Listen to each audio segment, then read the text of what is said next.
speaker for today is a notable personality and quite prominent in the field of finance. Mr. Varun Sridhar currently leads Paytm Money, the biggest digital wealth management platform in India. Mr. Sridhar brings years of valuable experience of leading the digital transformational journey of some of the top retail banks in India and abroad.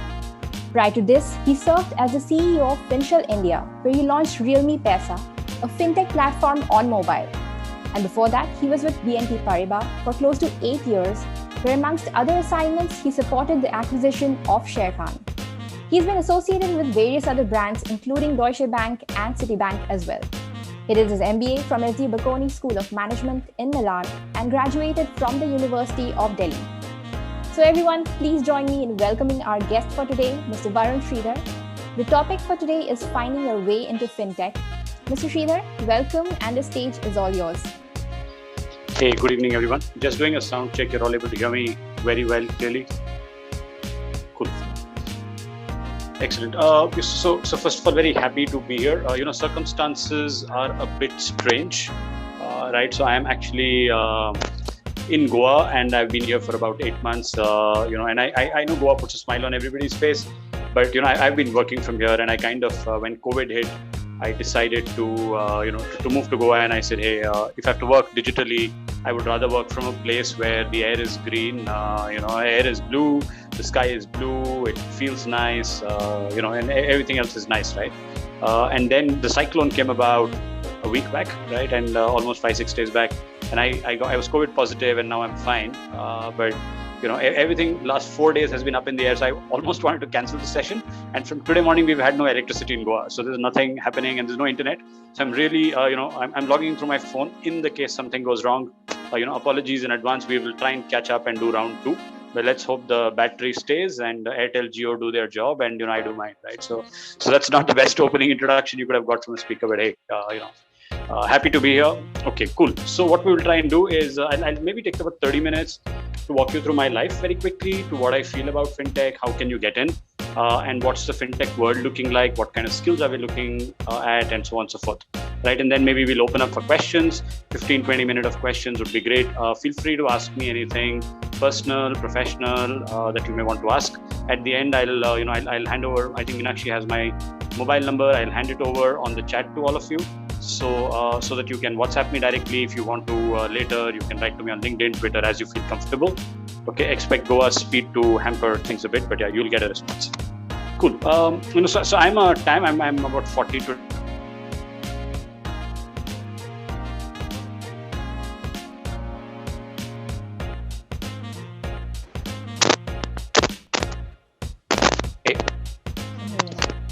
Cool. Yeah. So I'm a TAM. I'm about 40, and I know I get muted because I also think what happens is when the phone lines are back, all the robocallers, the telecallers start calling.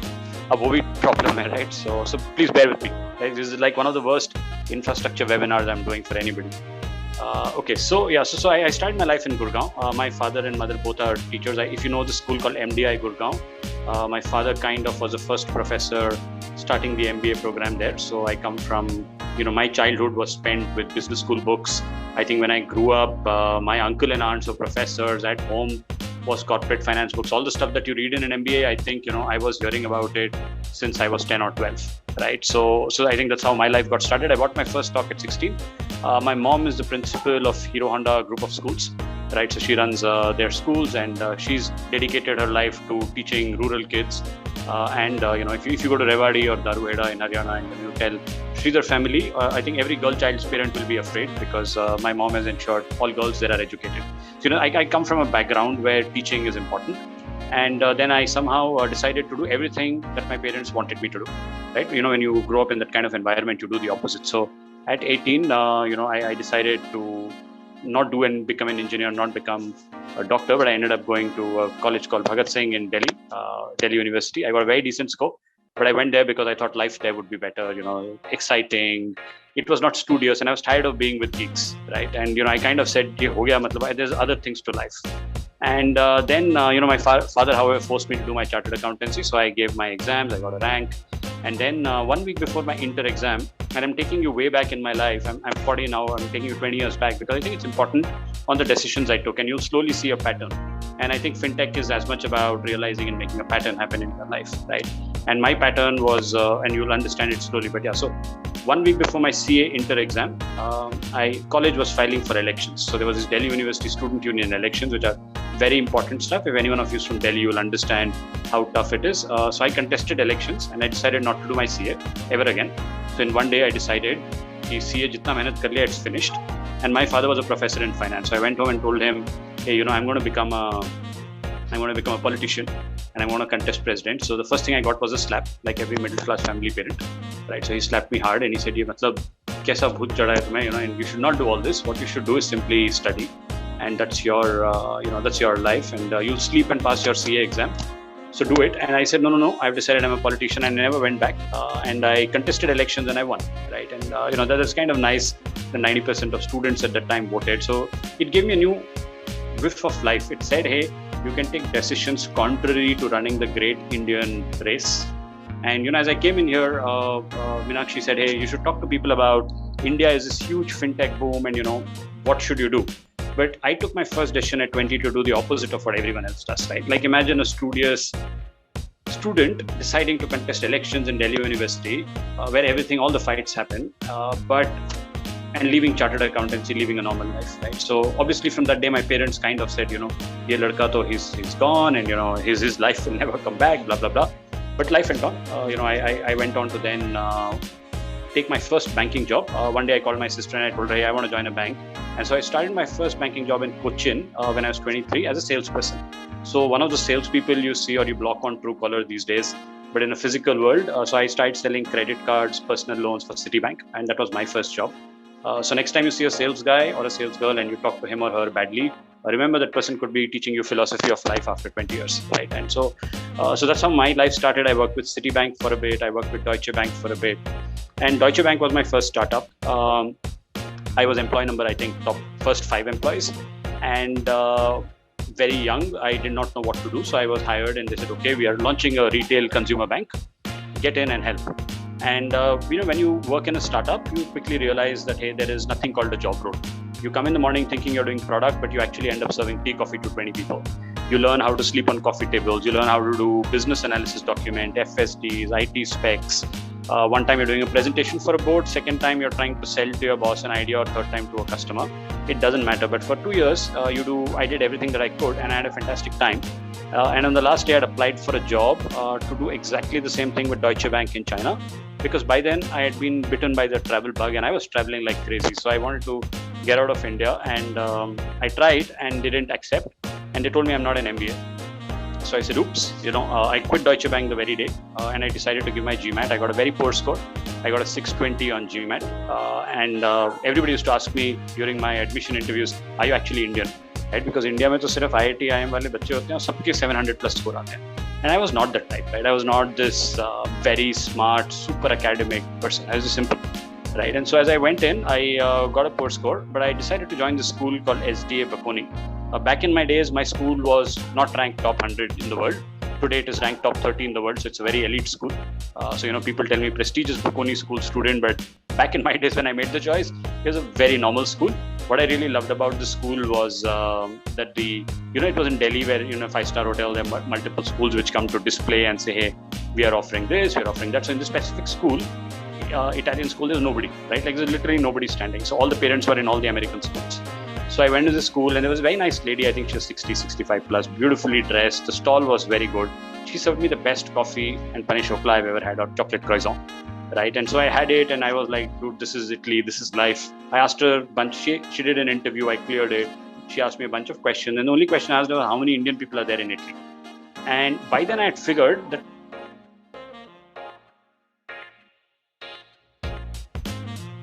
second, the risk return trade-off is there.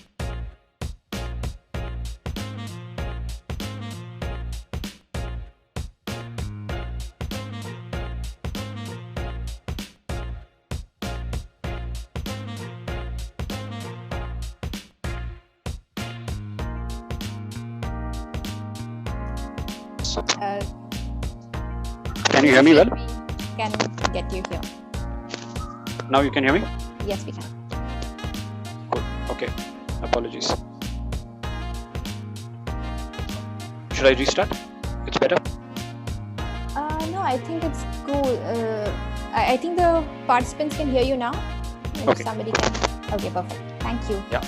Excellent. So so then what happened is I was in and I had done all these banking stints, and somehow I wanted to do something big. And 2008, first day of B school, I had this high hopes in my life, and the 2008 crisis happened. Some of you think 2020 COVID is bad. 21, oh my God, I'm studying in this school.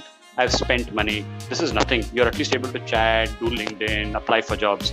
Back then, nothing, right? It was really horrible. There's no LinkedIn. There was no copy paste. Let me apply for 100 jobs.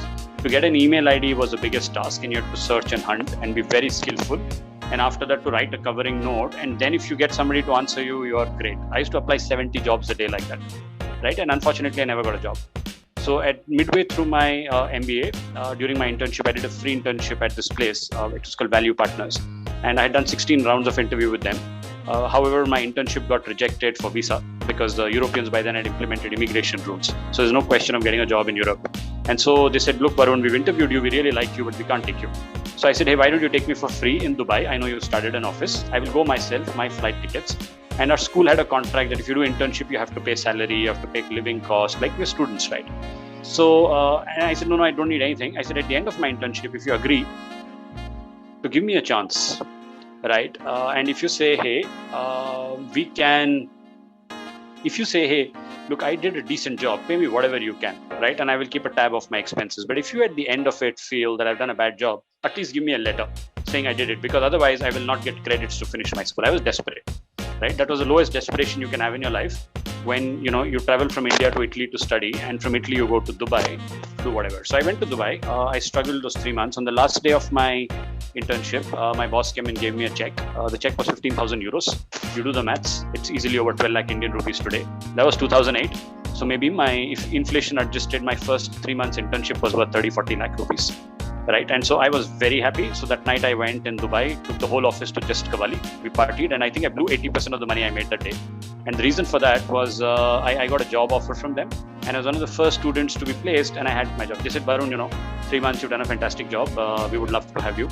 We'll figure out visa. We'll do everything for you. Don't worry. Crisis, etc. is nonsense. We need you and we want you, and we'll take care of you. Don't worry. So that was a turning point in my life where I realized sometimes you need to go all out, right? You need to lose everything. Right, and then I worked with BNP Paribas in Egypt, which led me to believe that crisis is great. Because by now what had happened was 2008 taught me that crisis can be great. So I was in Egypt. I was doing a consulting assignment for my bank with Value Partners, and the Egyptian revolution happened. I don't know how many of you are old or young, but 2011 was Mubarak being overthrown in Tahrir Square, and everybody was killing everybody. And I was there, and in front of me, I've seen 800 people die. A guy next to me died with a bullet wound. Right, because all the foreigners were hiding in 5-star hotels, and people were killing us, and everything was wrong. And the bank was burned down. Right, and after the bank was burnt and everything went wrong, my boss said, "Hey, this is the time to stay with us."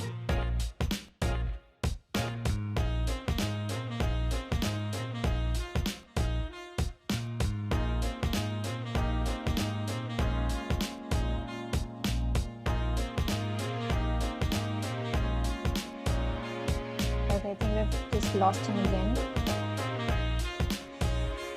Please stay put. I think he'll be back soon. And he's back. Hey, I'm back. Sorry. It's working. Cool. Yeah, so it was, sorry guys, apologies, right? If you want, we'll do this some other time again. One more time we'll schedule, and I'll do a second story. Yeah, after the bank is burned down. Exactly. So Namrata is like really the Netflix movie crisis is happening, right? So so then what happened is, the bank got burnt, and on the last day, I got this job offer from the CEO of BNP Paribas, and he made this very nice job offer to me. I was 31. So he came and said, hey, Varun, we're going to appoint you as a deputy CEO of the bank, head of retail banking, private banking, SME banking, board of directors. By the time he was finished, in my mind was Leonardo DiCaprio walking into a boardroom wearing his suit and 20 people serving him tea, coffee, right? So I was like, I said, dude, this is, life is happening. So he asked me, do you have any questions for me? What kind of salary do you want? What do you want? So he was desperate to have me. And I said, sir, made a business card, what will be on my business card? And he said, whatever you want. I said, board of directors. He said, okay, cool, done. So at 31, I was back in Egypt trying to take my job, and I joined BNP Paribas. I worked there for 8 long years. I think BNP Paribas went from being a traditional bank into the fintech world. I did a bunch of projects there, and I kind of changed my own mind. I kind of changed who I am in BNP Paribas, because midway through, I think 2013, I was traveling to San Francisco, China. I was running a bank in Poland. We had launched a digital bank in Europe. It's called Hello Bank. We launched a digital bank in China called Bank Nihao or Hi Bank. And we were running a bank in San Francisco, and a small bank in Turkey. So while running all these banks, essentially I was becoming very digital. I was doing very new things. And all of a sudden, it struck me that I'm completely useless in technology. So I'm not a techie, right? I'm a BCom honors sales guy, right? What could I learn about tech? And this was all of a sudden, and I went to San Francisco one day. I came back realizing that I'm completely not equipped. I'm not ready. I'm not ready for the new. I'm far behind in my life. And so I decided to come back to India to buy this company called Sharekhan. Right? I said I have to do some nice major move in my life. So I decided to do a major move in BNP Paribas. And I decided to buy this company called Sharekhan for BNP. And it helped me grow in life, because all of a sudden, I was managing a digital broker in India. And there started my life with capital markets. Right? So I did that for a bit. I quit BNP Paribas because by then I was very sure what life is. So 2015, digital, technology, fintech struck me really hard. Right? I knew that I was losing hair. I also knew that, my ability, so I'm 40, right? And I was 35. And I was like, I don't know if I can, at 50, will I be CEO of a big company? Will I have my own firm? Because like this, technology is changing everything. So I said, this path that I have chosen for me is dead, right? And so I decided to stop it. I decided to relearn, and I completely changed myself, right? And the effort I went during those 18 months is tough, because all of a sudden, there was A route in front of me which was comfortable, and B route which was tough and difficult to learn. But, I think it's easy for me to look back and say I chose the difficult one, I'm a great hero, but I can tell you it was tough, right? It's not easy, because in front of you, always money is better, life is relaxed. On the other side, you're wondering, will I succeed? Will I do well? What if I lose my job? What if I lose everything? What do I have? And somewhere I decided to take the plunge, because by then I'd realized that crisis is great. Right. And so, I went into it, I changed myself, I got into this whole digital zone. I'm not a techie, I still am not, but at least I started to learn. And after 8 years in BNP Paribas, I quit it because I was very sure I did not want to be part of the old, and I wanted to be part of the new. Right. And after 8 years, I think when you leave a French contract, when you leave a lot of money on the table, like all my life savings, I just left it one day, because I felt that I felt that the world has changed. And if I don't embrace it today, it will kick me tomorrow. Right? And therefore I left everything I had and I joined Oppo. I had a small company which I had created inside BNP, which I sold to Oppo. Oppo therefore is Oppo, OnePlus, Realme. All this is the same company. So I launched a financial services practice in India and was helping with the China launch. Fantastic journey, 1 year. I was hoping to work there for my life, but the Chinese and me, had a disagreement on what India meant, because I had left the French and I told the Chinese, I said, yeah, French, at least oysters or champagne pilate the, aap to dono nahi karte. Right, you don't do either, and you only give me green tea and you expect me to deliver great value. I said I can't, right? And so I left. That day, somebody called me, very important, the day I left. His name is Vijay Shekhar Sharma. You all know him, the founder of Paytm. I know him since 2014. I've been his fanboy. I'm amazed at what he has done for Paytm, he has done for India, how India has changed completely just because one man had a vision that Indians must smile and do mobile payments. And all of a sudden, QR codes, wallets, vegetable purchases, online gateways, FASTag, gaming, everything that you see today around you is around Paytm. And I think when Vijay called and said, hey, I would love Varun for you to join Paytm at the senior most level, I was extremely happy. I said, hey, Vijay, done. I said, I just want my own company. I don't want to be doing a job ever again in my life. And now I want the startup craze, and I'm willing to give up everything I have for running my own. So right now I'm here. I'm the CEO of Paytm Money. Vijay knows me for a year now, right? And what does Paytm Money do? Very simply, we do 4 things. I think we are trying to be India's largest digital wealth management platform. We're very proud of our stockbroking platform. We have a mutual fund platform. We do, we do ETFs, we do NPS, we do digital gold, we do a bunch of stuff. But that's not the topic here, right? I think what did I learn during these 3 periods? And I'm going to stop a bit and tell you 3 learnings which I think are important, and then maybe spend the next 7 to 10 minutes talking about the fintech world and what you need as skills.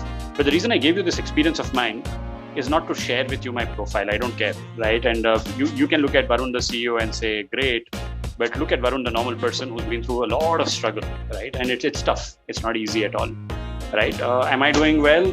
Depends on the definition you have, right? I'm super happy with what I'm doing, right? And I enjoy it, and I feel happy. I earn reasonably well, and I'm in Goa, and there's no electricity, so I can't be doing better, right? So, right. So, but I'm happy, right? But 3 lessons which I want you to take away. I think they're very, very important for all of you. First lesson, I think, is crisis is a great opportunity. Look forward to it. Most people will be worried. Oh, crisis ho gaya, COVID ho gaya, economic meltdown ho gaya, demonetization ho gaya, 2008 crisis ho gaya, abhi earthquake ho gaya. Every time there's a crisis, look forward to it, because that's when 99% of the world is pessimistic.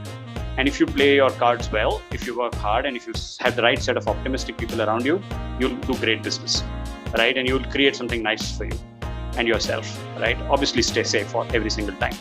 But that's message 1. Message 2 is stop running this great Indian race. Okay, I think, my parents put me into it. My parents put me in this washing machine and said, this is called the great Indian middle class washing machine race. You run it. And I ran it. One day I decided, this is not the race I want to run. Why should I run a race, right? Who's pushing me? My society, your friends, your girlfriend, husband, wife, whoever, right? And there are enough people in your lives and mine to say, hey, this is what we want you to be, right? You have to be a chartered accountant, doctor, engineer, MBA. Why? I don't know. Nobody told me why, right? But by the time I realized, I think I was a bit late. At 30, I realized that, hey, what am I doing, right? Who am I running this for? Nobody cares anyway about everybody else. But I think you have to stop running this great Indian race which society sets you up for, which your parents set you up for, which you yourself set you up for, and run a race which is, in my mind, called you versus you, right? So you run it against yourself, and that's good. You should run a race, because running a race keeps you active and competitive. And third thing, travel. Right, I've traveled to 55 countries. So while I did all this work, I worked in about 12. I skydive, I run marathons, I play tennis, I do scuba diving. I've had a fair share of. I'm building my bullet bike now, right? So I got this fancy in Goa. So I do all sorts of crazy stuff, which normally people would do, right? And I think it's normal. But a lot of people in India forget that there is life beyond work, right? And I think that's what makes you great at work. So that's my learnings from my short life, and let's go a bit to the fintech world. Did you lose me again?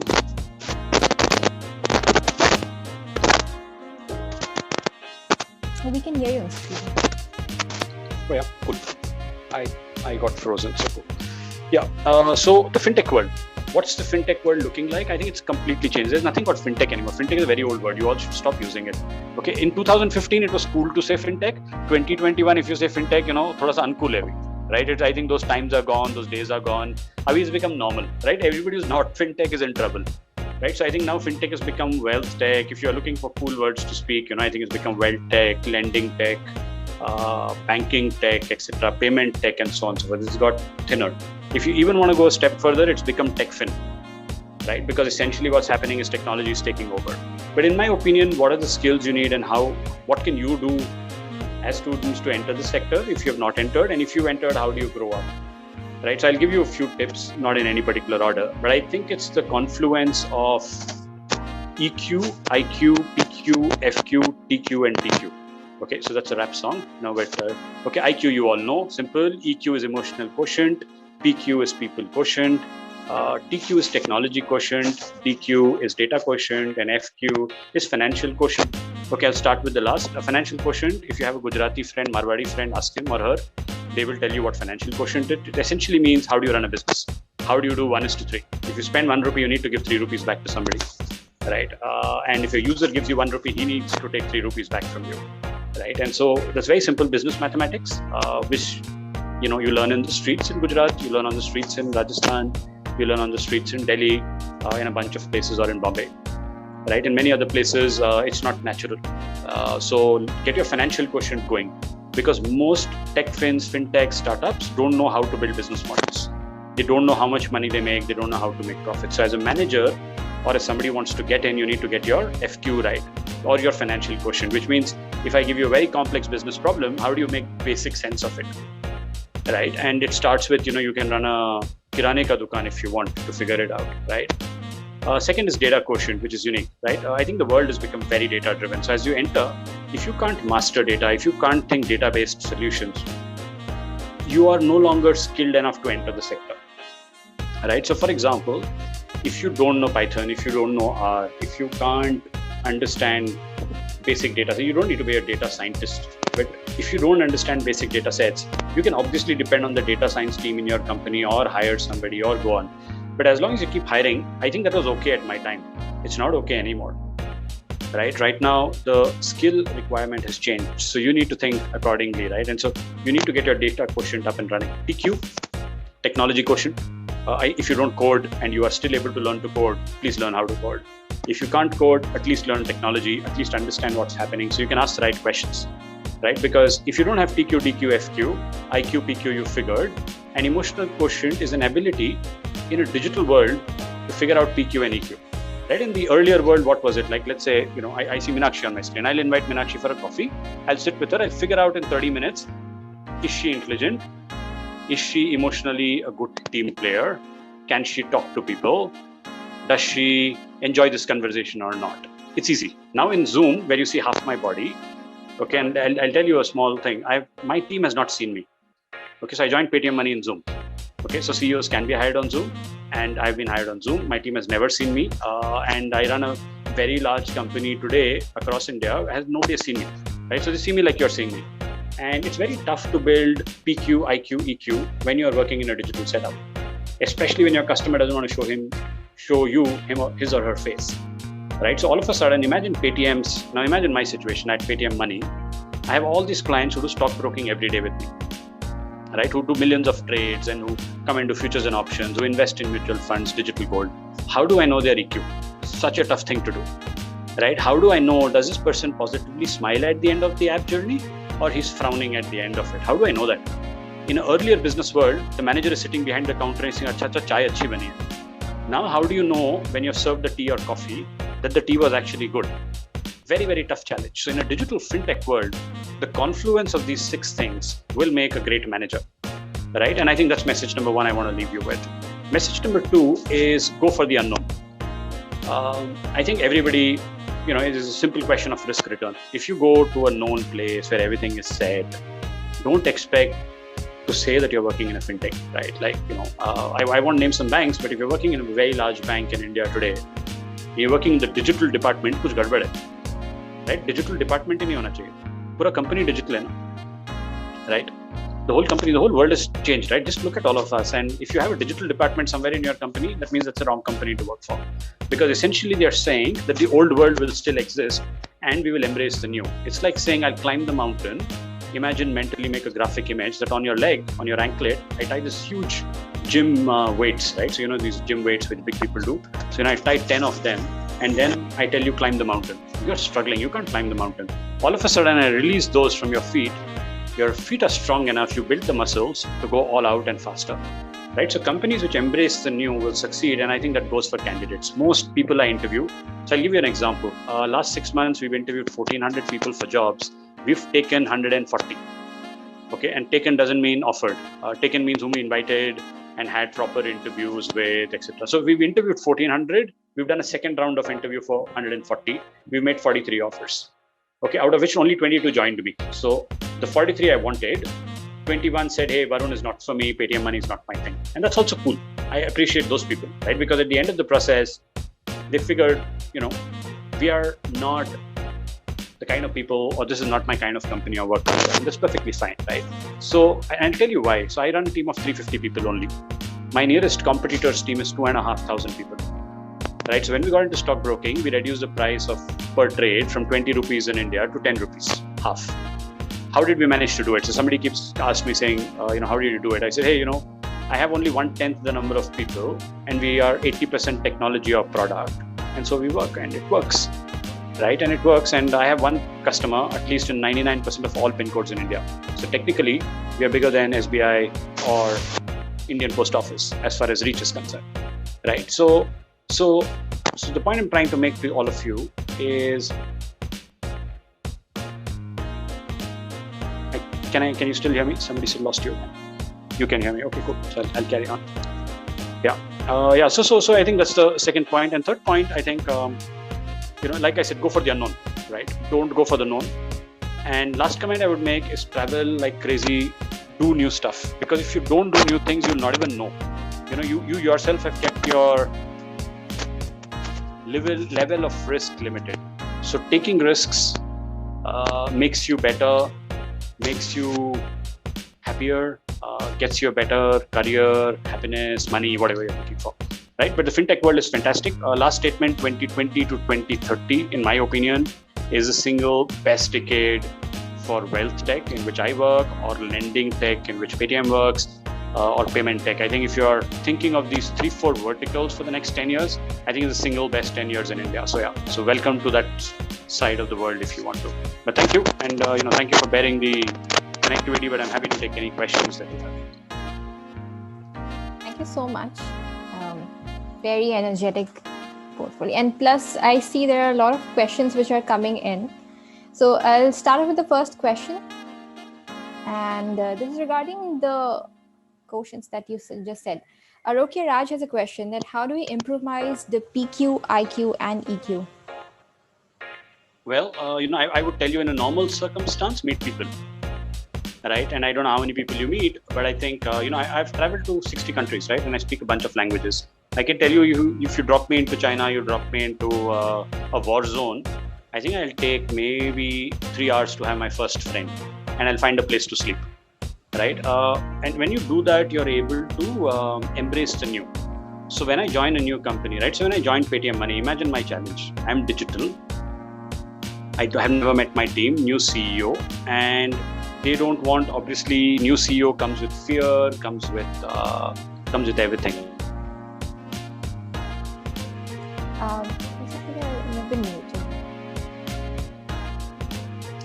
Okay. Yeah. First message to all of you is meet people, a lot of it, and different types. Don't meet people who you only like, right? But in a digital world, there are tools. So try and understand emotional intelligence tools, right? If you're working in an app, there are tools which allow you to decide how do you judge human emotion in user experience. There are facial recognition tools. There are all those tools out there which help you build it. How do you assess? How do you build PQ? I think PQ depends on reality. So even today, after all the work I do, if you come to my Twitter or my LinkedIn, you'll see me answering customer service queries. Right, and every single LinkedIn answer, everything I do myself, right, at the end of it, even though I have tons and tons of it, right, in a day I get about 400 plus messages, I get 600 mails, but I reply to everything myself, right? And the reason for that is because I'm able to touch base with clients, and every week I've been talking to 10 customers, like physically picking up the phone and saying, sir, kya kar rahe ho, aap kyun aisa karte ho, right? And I'll give you a funny story. One day I was talking to a customer, and I saw this digital gold customer investing 5 rupees every day after midnight. So sometimes he does it at 1 o'clock, sometimes 2 o'clock, sometimes 3 o'clock. Every day he saves 5 rupees of digital gold on my app, right? And so I called this customer next day morning. I said, sir, aap kaise ho? What do you want? And he spoke in very, very crude Hindi. So I immediately figured, and I switched to Hindi and I spoke to him properly. And he turns out, he said, sir, मैं अपने बेटी की शादी के लिए पैसा बचा रहा हूँ 3 साल में. I'm a driver. And sometimes I drive, sometimes I'm doing auto rickshaw, whatever, right? And so that allows me to understand who's my user. Some other time I was talking to this guy who has 14 crores with me, right? And he's invested 14 crores through a mobile app and has never spoken to anybody. It's the first time he was speaking to somebody. So I called him. I said, sir, how are you doing? He turns out to be such an important man in India. He said, hey, what do you want? Right? He thought I was a sales guy, and then he hung up. Then he realized I'm not when I sent him a WhatsApp message. He called and apologized, and we spoke for 45 minutes. But I think it's very tough to actually pick up the phone and call somebody, right? Try it out. But I've been doing it for some time. So I think that's how you build. In a digital world, EQ and IQ, you can actually measure with tools. There are tools to do that, like the facial recognition tools, data tools, heat maps, and all of that. There's technology built for that. But I think PQ is something still that you can only get with human interaction. Yeah, and its frequency. You can't do it once and forget about it. Saying, "Acha, मैंने 4 customer phone किया, my EQ, PQ, IQ is up." Right? It's not the case. It takes years of hard work every day. Thanks, Varun. Nimesh has a question which I think all of us have. What exactly did you go through during your reinventing phase of the 18-month period? How did you equip yourself for fintech, being a techie novice? Yeah, so I did. I think 4-5 things. First thing I did was change my friend circle, WhatsApp friends, Facebook, Instagram, Twitter, everything, right? So all my normal people, like they say, you're the best of the 6 people you talk to. There's a saying something like that, right? That you're the best of the 5 people you have in your life. As I was saying here. So I kind of believe in it that my surrounding is what influences me. So I changed everything. So if I was following English movies, I completely, stopped seeing movies. I said, why am I wasting my time? Let me switch over to something else. So that's one thing I did. I completely changed people around me and what I saw and consumed and everything. Now that's kind of tough because all of a sudden your best friend is your worst friend, right? Because your best friend is somebody who's not in that space of world because you've lived 10, 12 years with him or her and you have to go to a new friend circle, right? So I made that effort, right? And I kind of did a stuff, but you leave some things behind and you go forward. It's the hard truth of life. The second thing I did was I learned. So I took a bunch of online courses. I don't read books. I'm kind of bad at reading. I sleep if I read books, but you can, show me a bunch of stuff on movie, TV, phones, computers. I'm okay. So I kind of kept reading online courses, digital courses, etc., etc. Then I joined Reddit. I don't know if you know Reddit blogs, but Reddit is a cool communities, enough and more small communities. So I started participating in these communities. I started reading what people had to say. I started listening to some weird podcasts in weird countries. Like I would see what does the startup world in Poland look like, right? And they would all speak only in Polish, obviously, right? So imagine somebody logs into this conference, you're like, who's this stupid guy talking to all these people, right? And they're all talking in Hindi. Kuch samajh nahi aayega. But I would write to one guy, pester him, saying, hey, I'm from India, I'm in English. And all of a sudden, you'll notice somebody writes to you. And you'll make a friend, and then you'll call that friend up, and you'll slowly chat up, right? So I kind of changed I went to Reddit, and Reddit took me to thousands of different communities and blogs and all of that. The fourth thing I did was at work, I left what is comfortable. The biggest problem, everybody wants job promotion, money, great designation, great location, great partner in life, great work-life balance, great weekends, great houses, great holidays. You can't get it all. Right? Abhi tak nahi samajh aaya to become a bit older, you'll understand that you can never get it all. Right? So you choose what you like. And I chose that for those 18 months, for me, the most important thing was not job money, not recognition, not promotion, not influence or power, but was learning. So I took jobs 2 levels below me, 3 levels below me because I could learn. I took projects where I could learn. And that allows you to accelerate your life. And lastly, I got somebody to check for me how I'm improving, which is the toughest thing to do. The easiest thing to do is, how's my work? Somebody will tell you, oh, you're doing such a fantastic job. You ask somebody saying, oh, how are you doing? And I used to have this guy who used to tell me, Varun, you're so far from technology. Right? You can't even talk basic tech, right? He says, kar kya rahe? So, whatever you've learned is shit, go back. And I think that friend of yours or that mentor of yours is so important, who will be honest to you and tell you that you're not up to the mark. Nobody does it in India. Right? So I did all these things. I'm half Indian, half French. So I kind of am very rude sometimes because in Europe, it's okay to tell somebody you're not good. Right? But in India, if you say, you'll have a huge emotional drama after, right? So it's kind of complex. Anuj has a question that how do you make decisions with limited information based on your experience? Yeah, so there is, by the way, all decisions are with limited information. When you have a decision with too much information, essentially you're late. Right? Because imagine if Paytm had all the decision, all the data, and Vijay had to decide that mujhe India ko cashless karna hai, or Varun had to decide that I want every Indian to have at least one mutual fund, one stock, one ETF, one IPO, one digital gold, will be too late. Because by then everybody would have had it. So what do? I think I personally believe that there has to be this 1 or 2 people who have the vision, who have the passion, and who are able to see a bit into the future without data. Right? We're able to do scenario analysis. Like I often do a scenario analysis, like decision trees. So you do, if this happens, then what? If that happens, then what? If this happens, then what? So I draw my 2-year decision tree whenever the thing is unknown. What that allows you to do is allows you to calculate your risk. So you know what's the worst and what's the best. Then you play in between. Right? So you know when things are going to fall. You've already thought, acha, regulator ne, like I can tell you in my case, when COVID started last year, we decided in July last year. Okay, so I joined sometime in July and I said, hey, why are we having offices? Let's give up on our offices. Somebody in my team said COVID will be done in 2 months. So I did all my maths and I said, hey, COVID is not going to be done in 2 months. And even if it's done, let's try something new, right? Let's see if work from home works. And look, we are where we are. I'm not happy that COVID is continuing. But hey, we don't have a single office across as Paytm money. We've saved tons of money that has allowed me to keep my team intact without any job losses. We've actually been hiring like crazy. I've been able to pay my people very well. My customers are happy. And you know what? My team is at home in 22 different cities. So if I had to wait for a data, often you're late. So be able to predict and do your decision tree. Message 1. Message 2, baby steps, help. There is no big decision to take. So all of a sudden, don't decide that I will never have an office. Run an HR policy saying, आज से आप सब लोग office free हो, कभी office नहीं आना है. because I don't know what the future is going to look like everybody else. So you take baby steps in your product. Like when I launched my equities business, I took baby steps. And one by one, those baby steps allow you to move and allow you to be nimble, right? So if you're a baby steps, imagine an ant with elephant's weight on its back. The baby steps means you will get crushed. But if you're the reverse, if you're an elephant with an ant on your back, you'll be able to be far more agile, right? So when you don't know, take baby steps with minimum baggage. It allows your minimum cost, or what we call in the fintech world, if you may, launch your MVP one very, very fast, right? Which is your minimum viable product, because it's the biggest thing that you don't have.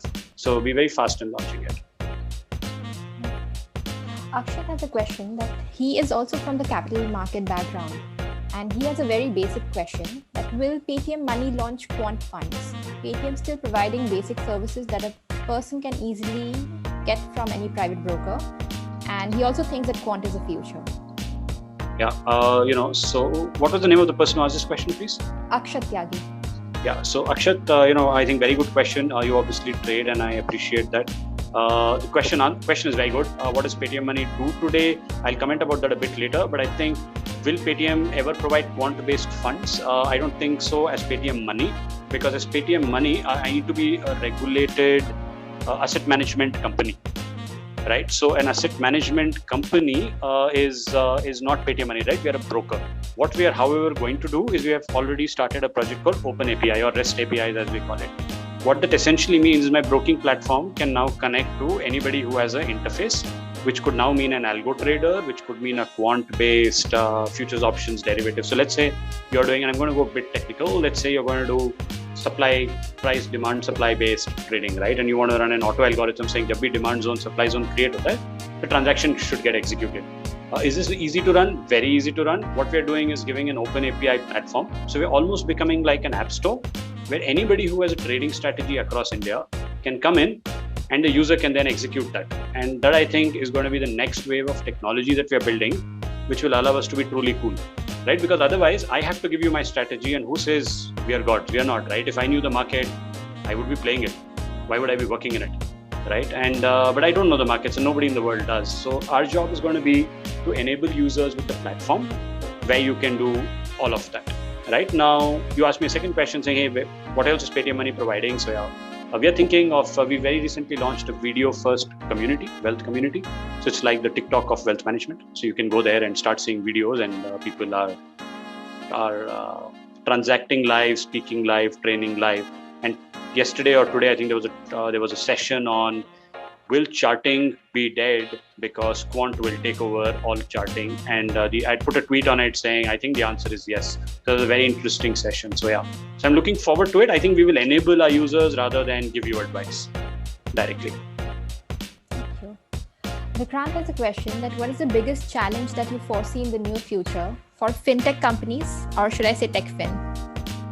Yeah, I think the very good question. I think the biggest challenge all the financial services companies will feel, especially the newer ones, the ones which are more nimble, more technology oriented, is what's the business case, right? How do you make money from it? Because users are challenging the costs very, very severely, and competition challenges costs. Funding is easy, so so people are able to last out longer. Like if a business plan break even with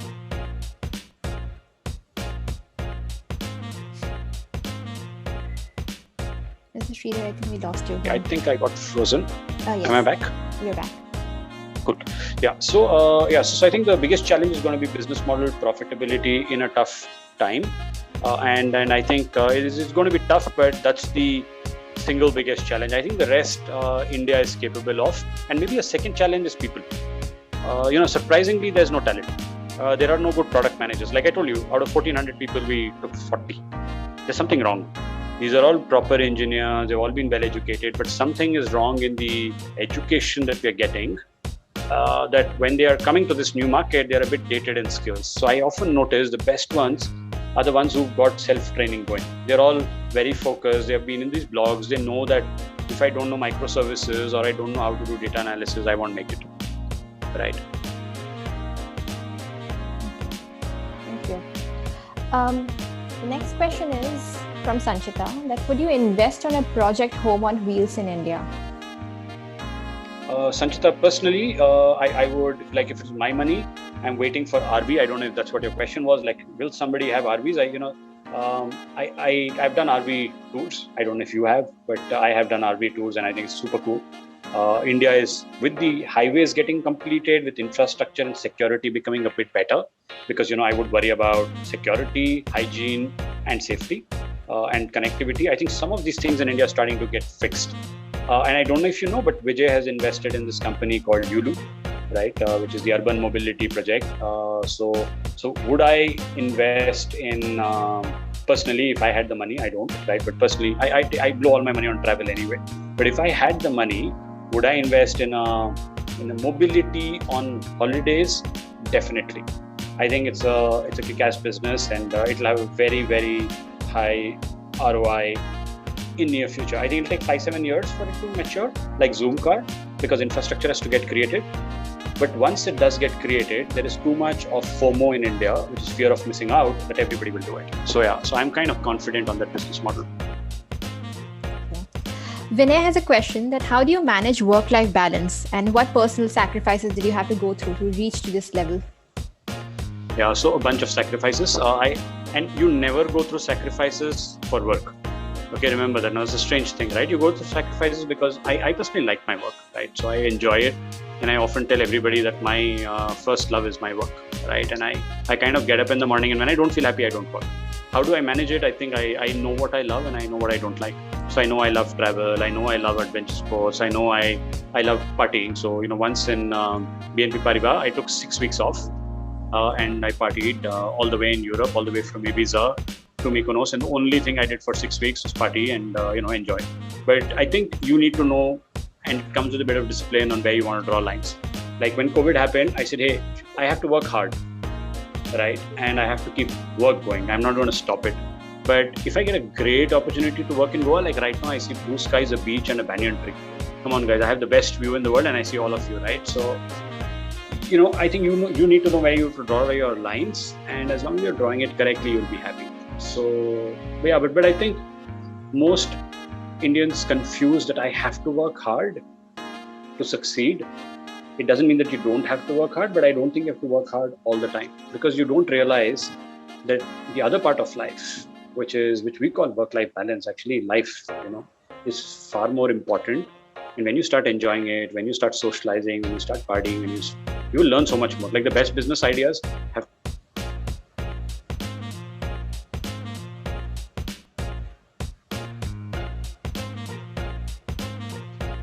I think he'll be back. He is back. Mr. Sridhar? Hey. Yeah, can you hear me now? Yes, we can. Cool. Yeah, so I was saying, I think I the best business ideas I get are after 2 a.m. And if you have to be awake at 2 a.m. alone, something's wrong with you, right? So you need to be elsewhere. Thank you so much for that. Sudhakar has a question that what is happiness for you? That's a very philosophical question right now.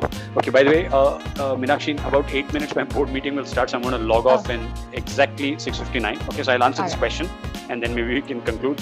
Because it's a very nice question to end with also, right? It's a very puzzling, tough question. Okay, what does happiness mean to me? I think for today, happiness means to me that I signed up for a mission at Paytm Money to make 100 million Indians have and manage their money, save, invest, and trade properly, right? So I think that's my first happiness. I think if I'm able to achieve my dream at work and create that, I think I would be happy at the end of it, because I would say, hey, I have done this, right? And I would feel that I've created a legacy. I've kind of helped a lot of people achieve their dreams. So that's first level of happiness. I think second is after COVID, but a bit before, maybe 3 years before, I realized health is important, right? And I was kind of completely all over the place, right? So, and I think I like I told you, I just had COVID, and touch wood, COVID came and it went past. But I think COVID came and went past me and my family because I was kind of ready for it, right? You've been eating healthy for 3 years, you've been avoiding sweets, you've been exercising, you do all the right things.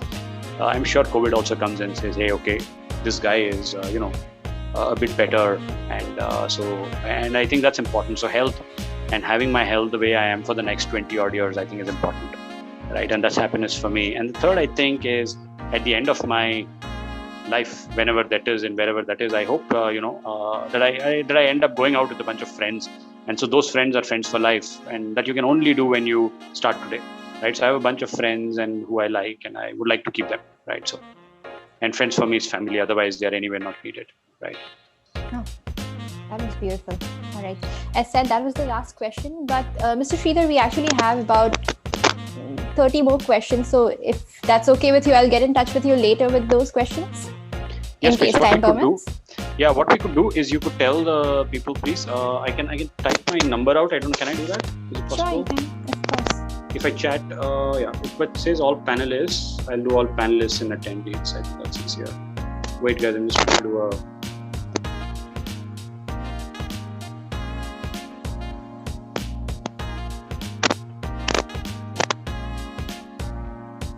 Yeah, I think it came through, right? Yes. Cool. Yeah, so I've left all of you my mobile number. Please don't call. I never take calls, as you may have noticed. I'm using my phone, right? You can WhatsApp me anytime and have patience. I'll reply, or you can write me a longish email with your question saying, "Hey, Varun, I heard you. This is what my feeling is. I have the very specific questions, and I'll be more than happy to take some time. Please be patient. It takes, I'm trying not to work the next 10 days, right? So next 10 days I'll be extremely quiet, but after that, I hope to get back at work fully." Thank you so much, Mr. Sridhar. And on behalf of all the learners here from Emeritus and Eruditus, it has been a wonderful session that you've had. Thank you so much for the time that you had with us. And I hope you get well soon. I know that you're still recovering from COVID. I mean, the post-COVID symptoms. So I hope everything's better. Thank you. No, thank you. And thank you everyone for your time and energy. Thank you. Take care. Bye-bye.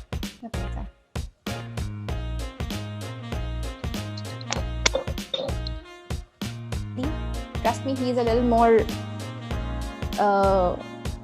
forthcoming on email. So anyway, thank you. Bye-bye. Sarjeet, you can end the session now.